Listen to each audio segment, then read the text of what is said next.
Hello guys, কেমন আছো? আশা করি সবাই খুব ভালো আছো। আমিও খুব ভালো আছি। দুপুরবেলা খাওয়া দাওয়া করে উঠে পড়েছি ছাদে, আর ছাদ থেকে ভিউটা আসছে। এটা গল্পকার, দেখো লিখছে কে, বলে অন্ধকার, আলো শিখছে কে, কিছু আবদারে। দেখো, তো অবভিয়াসলি এখানে এসেছিলাম ফটোশুট করবো বলে, ফটোশুট করা হয়ে গেছে, তাই একটু ফটোশুট করছিলাম। তারপরে বিকালবেলা আমি চলে আসি কোলের দোকানে সিঙ্গাড়া খেতে। ও হেভি সিঙ্গাড়া করার জন্য তোর দোকানে সিঙ্গাড়া খেতে চলে আসলাম।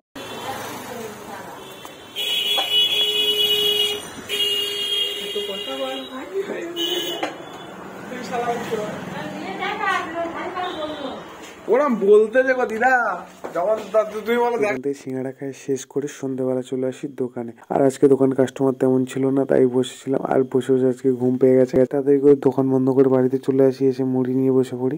ভিডিও এডিট করবো একটু পরে, তারপরে কি করতে করতে ঘুমিয়ে পড়বো। হয়তো আজকে একটা ভিডিও পোস্ট করতে পারি, নাও করতে পারি, সেটা করবো।